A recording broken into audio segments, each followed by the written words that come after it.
Story king में आपका स्वागत है। नए नए वीडियो देखने के लिए चैनल को अभी सब्सक्राइब करें। एक संत की कथा में एक बहरा आदमी सत्संग सुनने आता था। उसके कान तो थे पर वे नाड़ियों से जुड़े नहीं थे। एकदम बहरा था, एक शब्द भी सुन नहीं सकता था।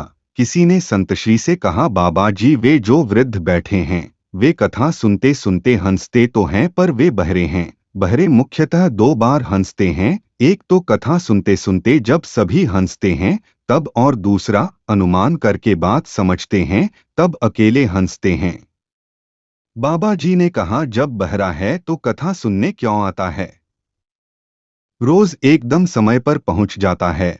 चालू कथा से उठकर चला जाए ऐसा भी नहीं है।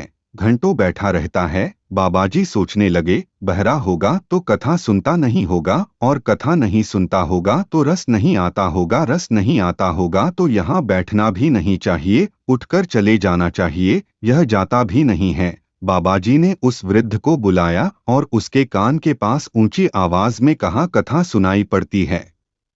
उसने कहा, क्या बोले महाराज? बाबाजी ने आवाज और ऊंची करके पूछा, मैं जो कहता हूँ क्या वह सुनाई पड़ता है? उसने कहा, क्या बोले महाराज? बाबाजी समझ गए कि यह नितांत बहरा है। बाबाजी ने सेवक से कागज कलम मंगाया और लिखकर पूछा।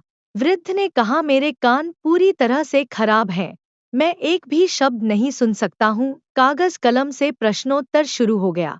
फिर तुम सत्संग में क्यों आते हो? बाबाजी, सुन तो नहीं सकता हूँ, लेकिन यह तो समझता हूँ कि ईश्वर प्राप्त महापुरुष जब बोलते हैं तो पहले परमात्मा में डुबकी मारते हैं।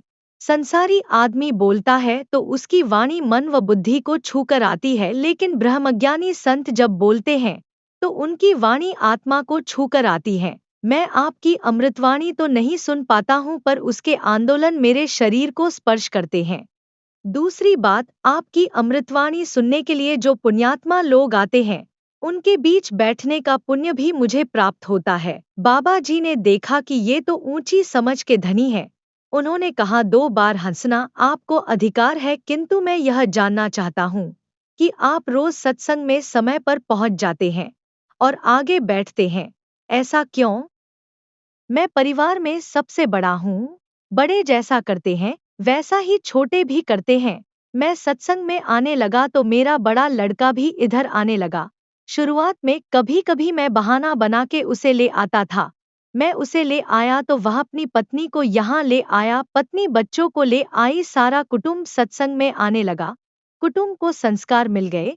ब्रह्मचर्चा आत्मज्ञान का सत्संग ऐसा है कि यह समझ में नहीं आए तो क्या, सुनाई नहीं देता हो तो भी इसमें शामिल होने मात्र से कल्याण हो जाता है।